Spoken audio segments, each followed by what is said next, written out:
आगे देखते हैं हम क्या पढ़ते हैं। औद्योगिक विकास। ठीक है, वास्तव में विकसित देशों के पास खाद्यान्नों में आत्मनिर्भरता ही नहीं बल्कि निर्यात की योग्यता भी होनी चाहिए। विकसित देशों की बात कर रहा है ये कि इनके पास खाद्यान्नों को क्या होना चाहिए, आत्मनिर्भरता ही नहीं निर्यात की योग्यता। यानी निर्यात का मतलब होता है एक देश से दूसरे देश भेजना। ठीक है, चलो अब देखो, इस योग्यता में विभिन्न सुदृढ़ औद्योगिक आधारभूत उद्योग, लोहा, सीमेंट, मशीनें आदि एवं उत्पादों को संसाधित करना, जैसे कपास से कपड़ा, गन्ने से चीनी, लकड़ी से कागज, बॉक्साइट से एल्यूमिनियम, लोहा से इस्पात बनाने की क्षमता होती है। ठीक है, समझ में आ गया। लोहे से क्या, जैसे क्या होता है, कपास से क्या बनता है, कपड़ा बनता है, गन्ने से चीनी शक्कर बनती है, और लकड़ी से क्या बनता है, कागज बनता है। फिर बॉक्साइट से क्या बनता है, एल्यूमिनियम, और लोहे से बनता है इस्पात। किसी देश की आर्थिक शक्ति उसके निर्माण उद्योगों के विकास से मापी जाती है। इन उद्योगों से व्यक्ति को रोजगार मिलता है, कृषि पर निर्भरता कम होती है, निर्मित वस्तुओं के निर्यात से विदेशी मुद्रा प्राप्त होती है। जब हमारी जो निर्मित वस्तुएं होती हैं उनको जब हम निर्यात करते हैं यानी बाहर भेजते हैं तो उससे हमें कौन सी मुद्रा प्राप्त होती है, विदेशी मुद्रा, यानी जो बाहर का रुपया होता है ना वो प्राप्त होता है। आगे देखिए, औद्योगिक विकास देश व नागरिकों के लिए समृद्धि लाता है। उद्योगों को छोटे व बड़े पैमाने के उद्योग, निजी व सार्वजनिक, संयुक्त व सहकारी आदि वर्गों में बांटा जाता है। उद्योगों को कितने प्रकार में बांटा जाता है, छोटे व बड़े पैमाने में, और फिर कौन कौन से उद्योग, निजी व सार्वजनिक, संयुक्त व सहकारी। कच्चे माल के उपयोग के आधार पर भी उद्योगों को दो वर्गों में बांटा जाता है। उनका परिचय इस प्रकार, देखिए कच्चे जो माल रहते हैं उनके आधार पर उद्योगों को कितने वर्गों में बांटा जाता है, दो वर्गों में। पहला आता है कृषि आधारित उद्योग। तो देखिए कृषि आधारित कौन कौन से उद्योग होते हैं, ये सूती, जूट, रेशम और ऊनी वस्त्र उद्योग, चीनी व खाद्य तेल कृषि से प्राप्त कच्चे माल पर आधारित होते हैं। जो सूती कपड़ा होता है, जूट होता है, रेशमी होता है ना, और ये जो तेल होता है ये सब किससे प्राप्त होते हैं, हमको खेती के, कृषि के कच्चे माल से प्राप्त होते हैं। जैसे सोयाबीन से तेल बनता है तो पहले खेती करके सोयाबीन बनाई जाती है, फिर उस जो कच्चा माल है सोयाबीन उससे क्या बनाया जाता है, तेल बनाया जाता है। हाँ, मूंगफली, सरसों, और क्या है, बहुत सारी चीज़ें हैं, कपास हो गया है ना, मक्का हो गया, इन सब चीज़ों की क्या है, कच्चे माल के रूप में उपयोग होते हैं। सूती और रेशमी वस्त्र बनाने में भारत का एकाधिकार प्राचीन काल से चला आ रहा है ना। सूती और रेशमी वस्त्र सबसे ज़्यादा कहाँ बनते हैं, हमारे भारत में। भारत सूती वस्त्रों का निर्यात अधिकतर सिले सिलाए वस्त्रों के रूप में करता है। यह निर्यात संयुक्त राज्य अमेरिका, ब्रिटेन, रूस, फ्रांस, यूरोप के पूर्वी देश, नेपाल, सिंगापुर, श्रीलंका व अफ्रीका के देशों को किया जाता है। सूती वस्त्र मिलें, ये जो मिलें मतलब मिलें है ना, जो मिल होती हैं उनको लिखा है मिलें, महाराष्ट्र, गुजरात, पश्चिम बंगाल, उत्तर प्रदेश, मध्य प्रदेश व तमिलनाडु में स्थापित हैं। सूती वस्त्र की जो मिलें हैं ये कहाँ कहाँ स्थापित हैं, महाराष्ट्र, गुजरात, पश्चिम बंगाल, उत्तर प्रदेश, मध्य प्रदेश व तमिलनाडु। जूट एवं जूट से बने सामान भारत का दूसरा बड़ा उद्योग है। और जूट के लिए कौन सा स्थान है हमारे भारत का, दूसरा। ऊनी वस्त्रों का उत्पादन पंजाब, महाराष्ट्र, उत्तर प्रदेश, गुजरात, हरियाणा और राजस्थान में किया जाता है। ऊनी वस्त्र भारत से अनेक देशों में भी निर्यात किए जाते हैं। चीनी उद्योग के रूप में भारत का स्थान संसार में दूसरा है ना। पूरे संसार में भारत का कौन सा स्थान है, दूसरा। चीनी मतलब शक्कर के लिए। उत्तर प्रदेश व महाराष्ट्र में सबसे अधिक चीनी मिलें हैं। आंध्र प्रदेश व गुजरात में भी चीनी मिल स्थापित की गई है। ठीक है, आगे देखिए, दूसरा आता है खनिजों पर आधारित उद्योग। ठीक है, पहला कौन सा था, कृषि पर आधारित, अब दूसरा आ जाएगा खनिज पर आधारित। खनिज में क्या आता है, जैसे लोहा, इस्पात, बॉक्साइट, ये सब क्या है, खनिज हैं। हाँ, तो देखिए कहाँ पढ़ रहे थे हम, खनिजों पर आधारित उद्योग है ना। तो ऐसे उद्योग जो कच्चे माल के लिए खनिजों पर निर्भर हैं, जैसे लोहा और इस्पात, सीमेंट तथा रसायन उद्योग खनिज आधारित उद्योग हैं।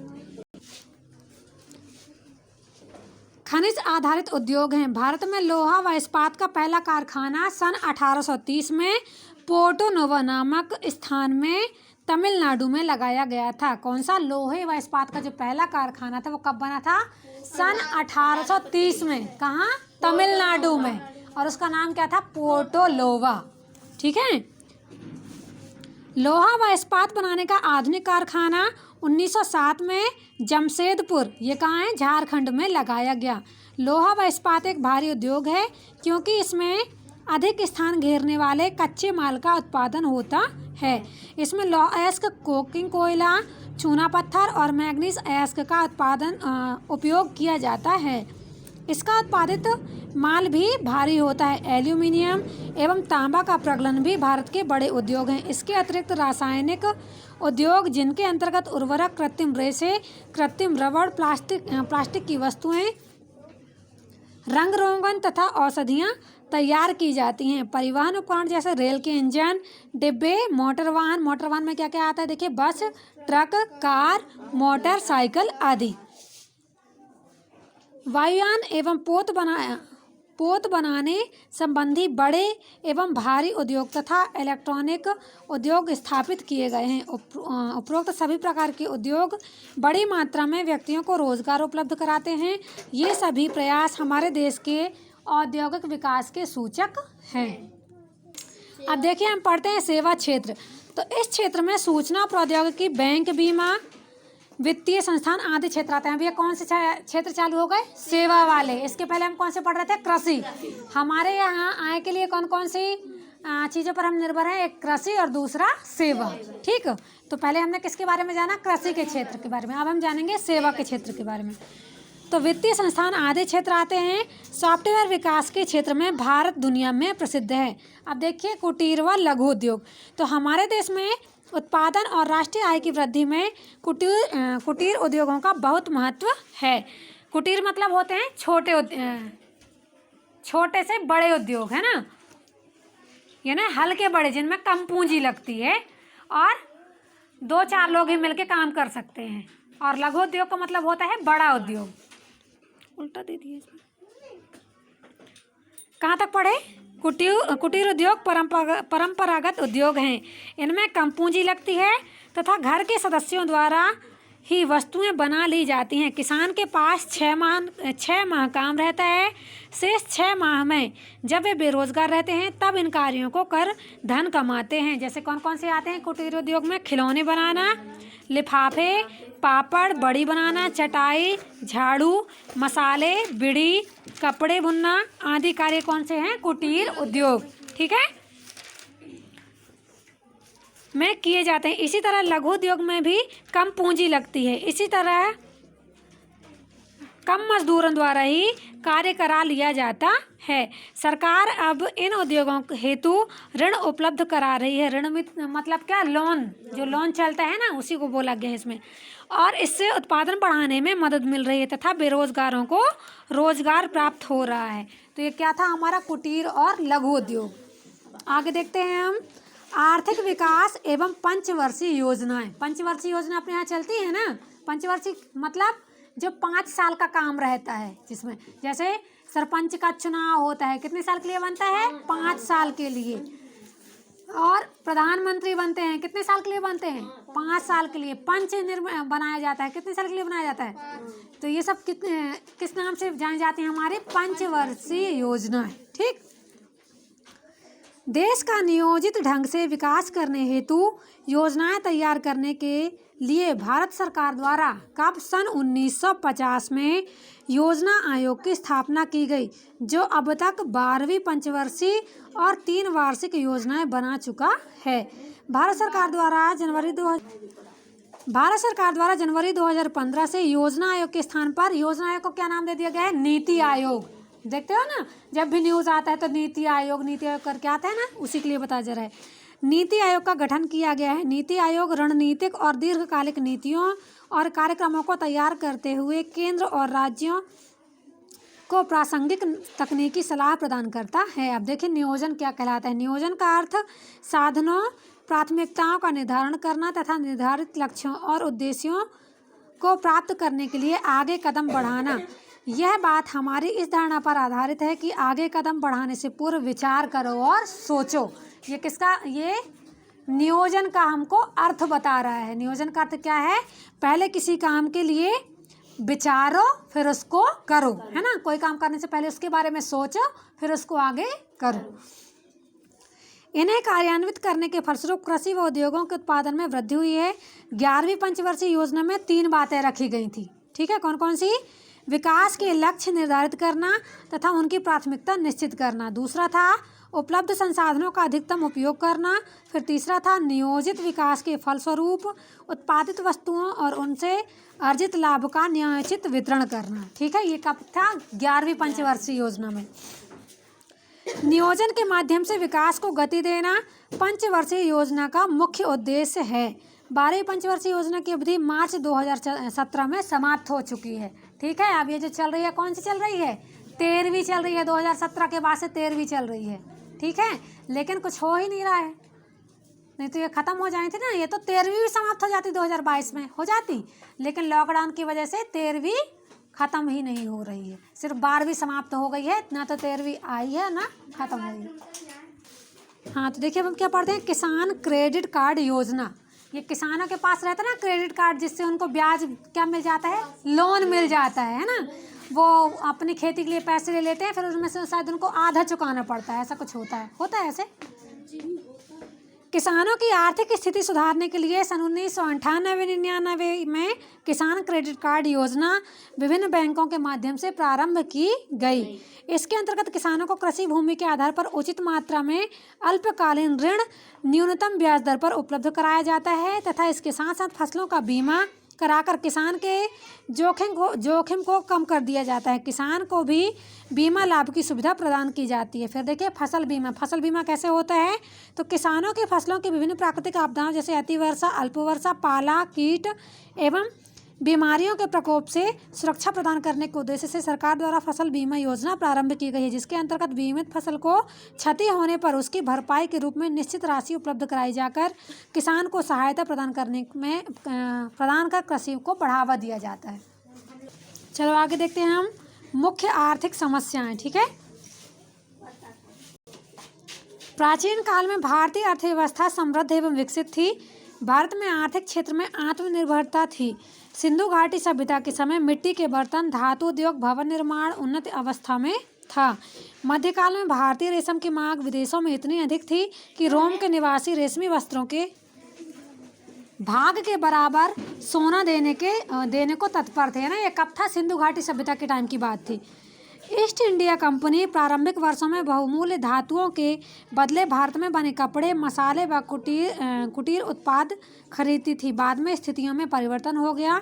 स्वतंत्रता प्राप्ति के 6 दशकों में हमने विकास के बहुत से कार्य किए हैं एवं उनका लाभ भी लिया है, किंतु आज भी हमारे समक्ष कुछ आर्थिक समस्याएं विद्यमान हैं, जिनमें प्रमुख रूप से जनसंख्या वृद्धि, निर्धनता, बेरोजगारी एवं मूल्य वृद्धि का सामना हमें करना पड़ रहा है। इनकी जानकारी इस प्रकार है। तो देखिए पहले ही आती है कौन सी? हमारी जनसंख्या वृद्धि है ना, जो हमारे देश के विकसित होने में सबसे बड़ा कारण है। जनसंख्या वृद्धि के कारण ही हमारा देश आज भी विकासशील ही है, विकसित की स्थिति में नहीं पहुंचा है। हाँ, अब यहाँ देखना, भारत के आर्थिक विकास में तेजी से बढ़ती जनसंख्या एक बड़ी समस्या है। स्वतंत्रता प्राप्ति के बाद केवल इसी समस्या के कारण गरीबी, बेरोजगारी जैसी समस्याएं आज तक सुलझ नहीं सकी। वर्ष 1951 में हमारे देश की कुल जनसंख्या 36 करोड़ थी। कब? 1951 में, है ना। वहीं 2011 की जनगणना के अनुसार देश में जनसंख्या कितनी है? 121.6 करोड़। अब अनुमान लगा लो कि कितनी ज़्यादा हो चुकी है ना। पहले कितनी थी? 36, और आज कितने? 121, और वो भी कब के टाइम की? 2011 की जनगणना। अब पता नहीं और कितनी हो गई होगी। जनसंख्या वृद्धि का मूल कारण निर्धनता, अशिक्षा, वंश चलाने के लिए लड़के की लालसा व कम आयु में विवाह होना है। कैसे जनसंख्या वृद्धि होती थी? छोटी छोटी उम्र में पहले के मम्मी पापा शादी कर देते थे। कहते थे यदि लड़का नहीं होगा तो आगे का वंश कैसे चलेगा, है ना। भले 4 लड़कियां हैं लेकिन लड़के के लिए लाइन लगाए रहते थे। अभी और बच्चे हों, पहले दादा दादी के टाइम पे देखते थे 12-12 बच्चे होते थे। तो इसी की वजह से क्या हो गया, हमारे देश में जनसंख्या में वृद्धि होती चली गई, और वो 36 करोड़ से आज कहाँ पहुंच गई? 121 करोड़ पहुंच गई। हाँ, तो देखिए जनसंख्या वृद्धि का मूल कारण निर्धनता, अशिक्षा, वंश चलाने के लिए लड़के की लालसा व कम आयु में विवाह होना है। जनसंख्या की वृद्धि के परिणाम स्वरूप देश की आर्थिक प्रगति में बाधा आती है। इसका प्रभाव देश के लोगों के जीवन स्तर पर पड़ता है, क्योंकि जिस अनुपात में जनसंख्या में वृद्धि होती है उसी अनुपात में खाद्यान्न तथा उद्योग धंधों का विस्तार संभव नहीं है। हमारे देश की जनसंख्या कृषि पर आश्रित है। इतनी तेजी से बढ़ती जनसंख्या का पोषण करने में हमारी खेती समर्थ नहीं है। जनसंख्या वृद्धि के साथ साथ कृषि योग्य व उपजाऊ भूमि व वन क्षेत्र की भूमि कम होती जा रही है, क्योंकि बढ़ती जनसंख्या के कारण सड़कें, विविध आवासीय कॉलोनियाँ, जनहित हेतु अस्पताल, पोस्ट ऑफिस अथवा अन्य विभागों हेतु भवन का निर्माण है ना, इस कारण से क्या हो रहा है, जंगलों का विनाश हो रहा है और इन सब चीज़ों का निर्माण कराया जा रहा है।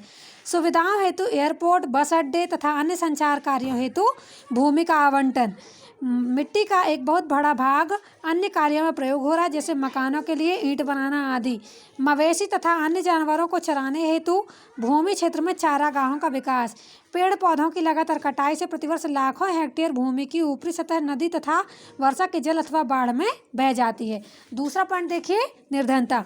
निर्धनता एक ऐसी दशा है जिसमें किसी व्यक्ति को अपने जीवन यापन के लिए भोजन, वस्त्र और मकान जैसी न्यूनतम आवश्यकताओं की पूर्ति करने में कठिनाई होती है। निर्धनता का दुष्परिणाम व्यक्तिगत एवं परिवार के स्वास्थ्य पर भी होता है, जिससे व्यक्ति की उत्पादन क्षमता घट जाती है, तो निर्धनता निरंतर बनी रहती है। संभव है आपके पास आसपास पड़ोस में कुछ ऐसे लोग हैं जिनमें 2 बार पेट भर भोजन ना मिलता हो, बच्चे कुपोषण के शिकार हो, पहनने के लिए मौसम के अनुकूल पर्याप्त वस्त्र ना हो, विद्यालय में आने की आयु होने पर भी विद्यालय ना आकर कहीं आय उपार्जन कार्यों में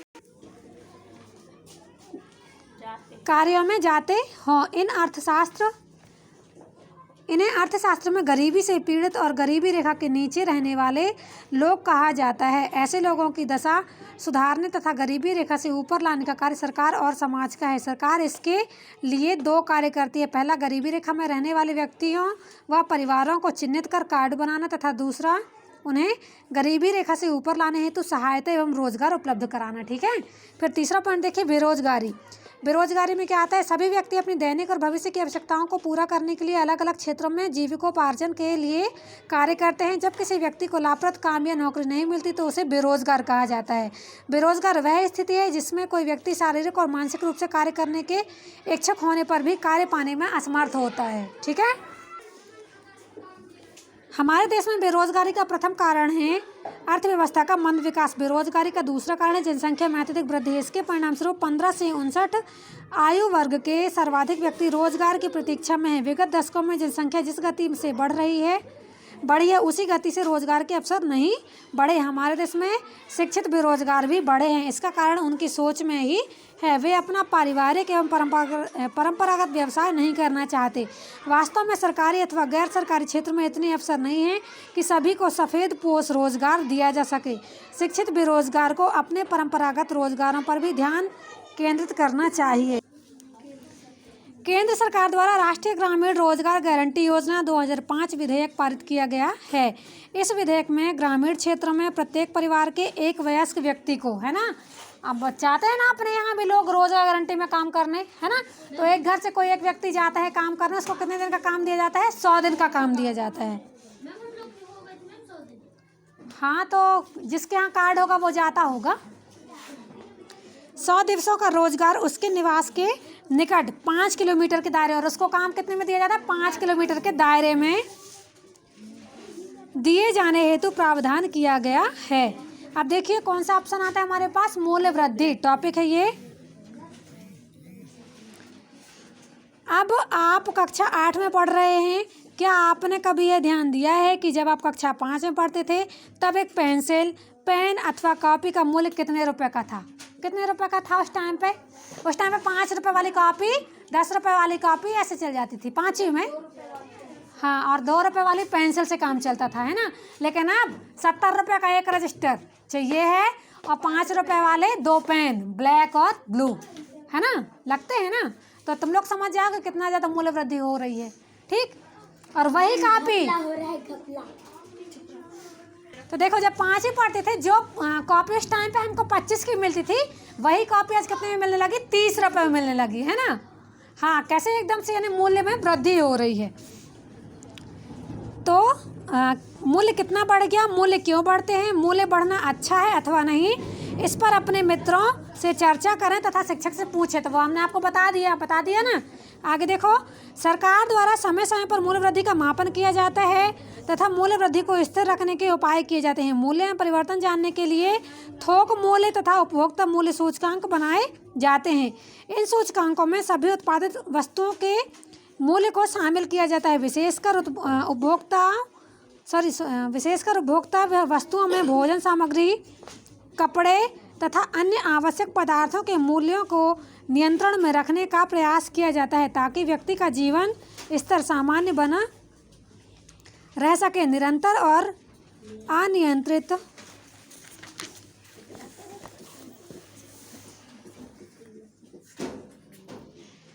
मूल्य वृद्धि संपूर्ण अर्थव्यवस्था को संकट में डालती है। निर्धन और अधिक निर्धन हो जाते हैं ना, यानी जो व्यक्ति गरीब होता है वो और भी अधिक गरीब हो जाता है। किसके कारण? मूल्य वृद्धि के कारण, है ना। जो चीज़ 5 की है आगे के टाइम पर 10 की मिल जाएगा तो निर्धन व्यक्ति जब खरीदेगा तो उसके पास तो और पैसे की कमी आएगी ना। ठीक। कभी कभी व्यापारी जिनका मुख्य उद्देश्य अधिक लाभ कमाना है, अनैतिक तथा गैरकानूनी तरीके से मूल्य बढ़ा देते हैं। यदि ये वस्तुएं खाद्यान्नों की श्रेणी की हों तब निर्धन वर्गों के लिए यह बड़ी समस्या हो जाती है। मूल्य वृद्धि आर्थिक असमानता एवं निर्धनता को बढ़ाती है। सरकार और नागरिकों के प्रयास एवं सजगता से मूल्य वृद्धि पर नियंत्रण किया जा सकता है। फिर आता है भ्रष्टाचार, जो सबसे ज़्यादा खतरनाक है, जो हर जगह है ना। नेता तो जिसमें सबसे ज़्यादा क्या होते हैं? भ्रष्ट होते हैं। सॉरी, मैं यूट्यूब में वीडियो बना रही हूँ और नेताओं के लिए बोल रही हूँ।